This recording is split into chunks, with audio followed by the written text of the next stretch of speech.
Oh,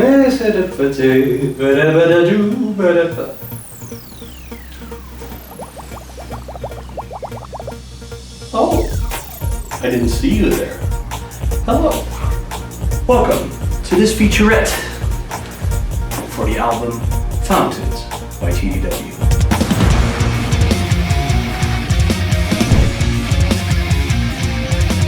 My name is Tom the Wit, and I'm the main guy behind this album and behind the TDW project. And in today's featurette, I'll be talking about everyone who was involved in making this record, the songs, and much, much more. Now then, you might be thinking, Tom, what are you doing in such a corporate environment? This is not you. And I get it. It is not normally me, but if you have seen the video we made for the Fountains song, then you will understand. But I know some of you have not seen that video yet, so I'm gonna give you the time to pause this video and go to that other video on YouTube to check it out, because then you'll get it. Then you'll get how it all ties together. I'll be waiting here. Watch me.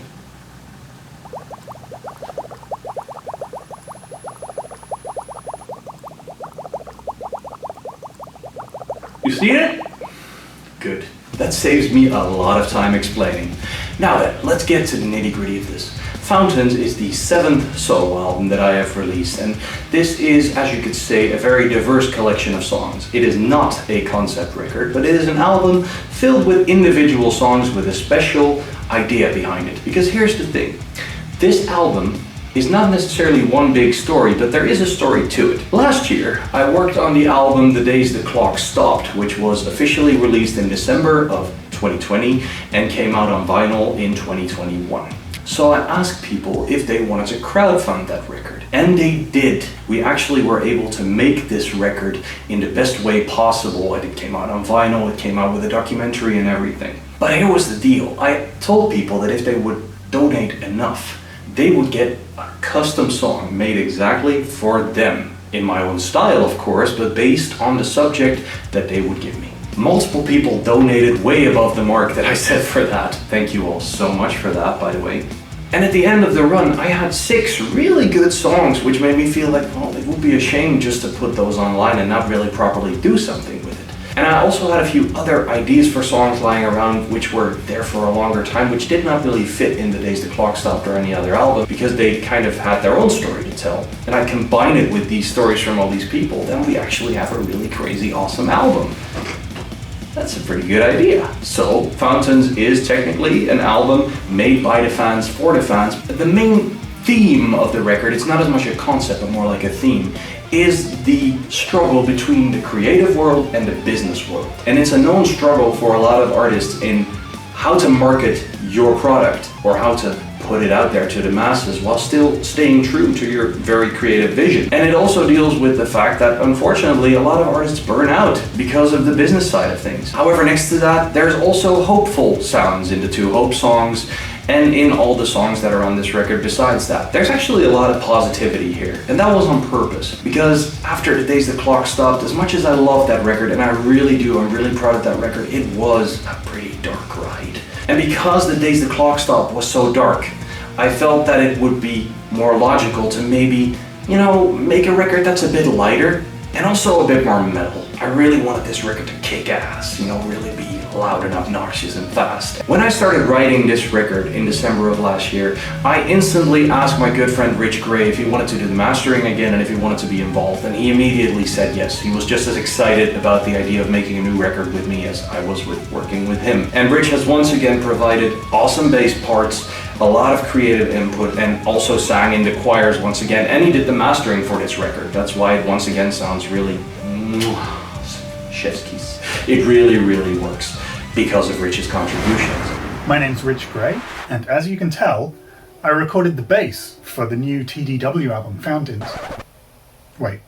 So as I was saying, I recorded the bass for the new TDW album, Fountains. It's great to be working with Tom again. It's always great to work with Tom. I also mastered Fountains, so that's another thing that we did. I recorded the bass, and then he did the mix, and would sort of pass things over to me. I'd run it through my mastering process, and we'd sort of do it that way and say, well, maybe what if we tweak this, if we do that? It just sort of flows a lot easier, and I think we kind of already know what each other is thinking before it even happens. So, I know what kind of sounds he likes to hear when I'm doing the mastering, and I think vice versa. We're sort of getting an idea and he knows how, when I'm going to master it, sort of what's going to work in the mix maybe a little bit better. Song-wise this time, it's sort of completely the opposite from the last album in certain ways. You know, The Days the Clock Stopped was this big long concept album and there's all these flowing themes throughout. And that was fun for the bass parts because, you know, I can sort of call back on different things and do loads of layers and really cool stuff in these huge long epic songs. And this time it was sort of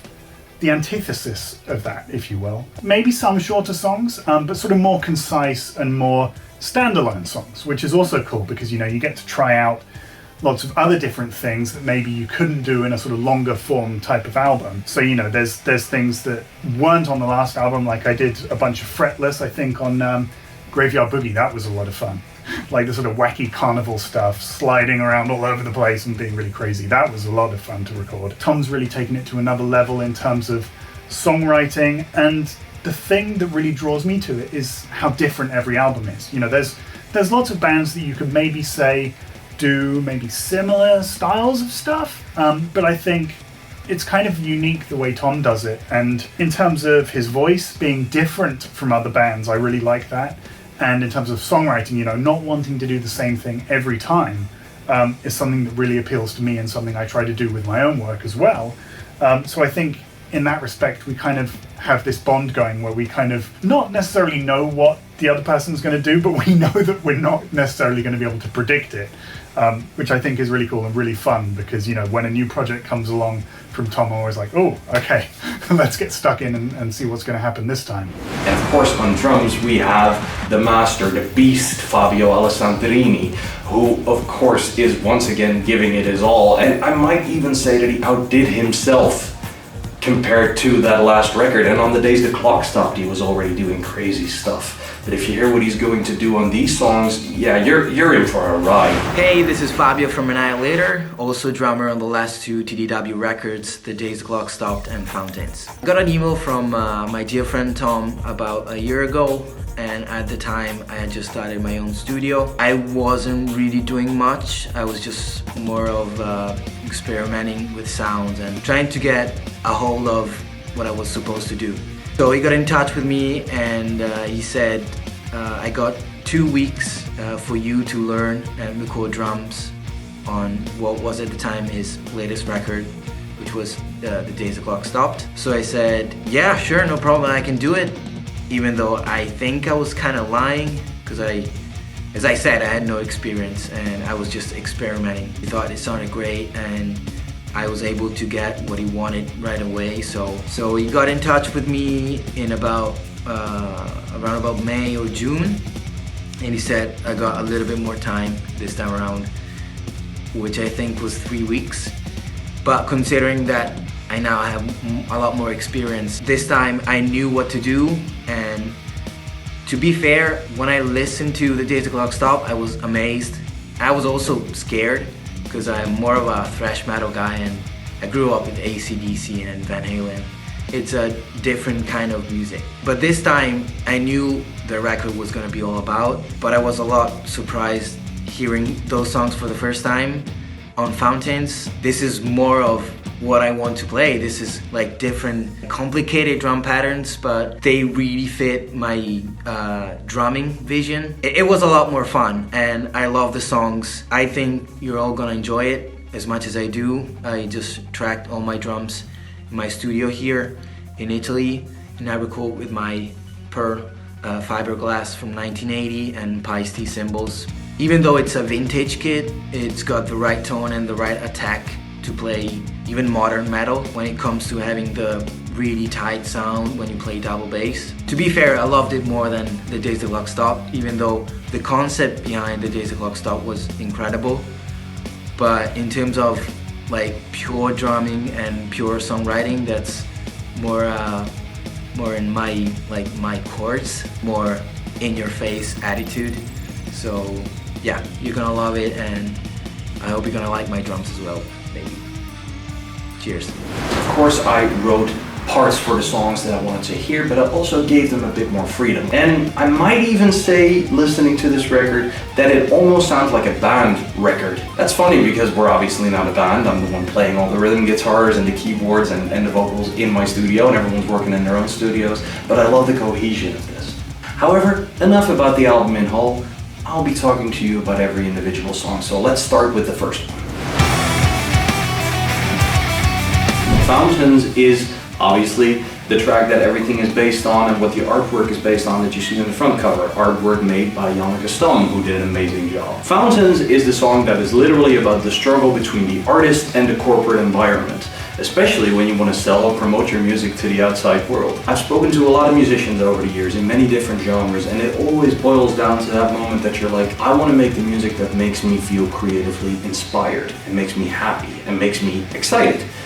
But the promotion and marketing department wants me to make it simpler so we can make it a bit more commercially viable. And believe it or not, this is happening in more genres than you might think, even in our beloved metal genres. And that is what I wanted to explore with the lyrics and with the deeper meaning behind this song. And you might have noticed already that this song features some guests that really bring their own flavor to the song. The first one that is really obvious is Linn Liv. She's an amazing screamer and grunter, a good friend of mine. She's in a band called Cyanide Paradise and involved in Pictura Poesis. And she is a screamer with a ridiculously aggressive voice, which worked really well for this song and for the part that I wanted to give her. I just felt that she had to do it, and she nailed it. Also, she is an amazing part in the music video for the same song that you might have already seen. Honestly, I cannot imagine a more angry marketing lady than her. And of course, the song is graced by a guitar solo by the one and only Bryan Ramage of Ramage Inc. Now, Bryan is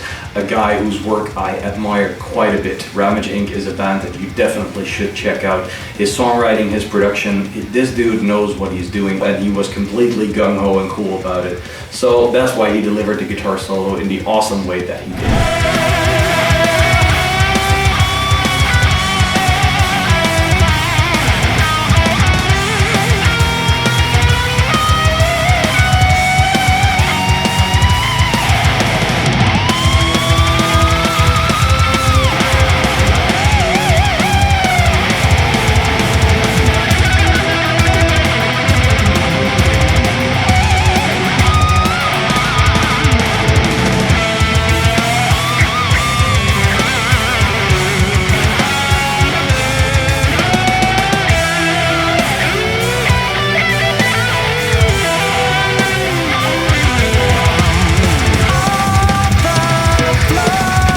For me, Fountains really symbolizes the whole record. I know that Gratitude Song was the first single, but if I would have to explain the whole record to someone in one song, then Fountains would basically cover the whole experience. I'm quite happy with how that song turned out. And then we head into track number 2, Inner Enemy. Now this is an interesting one because Inner Enemy is a song that I wrote based on someone's suggestion, and that someone is actually the guy you can hear singing in the verses and in the choirs, Brouwer.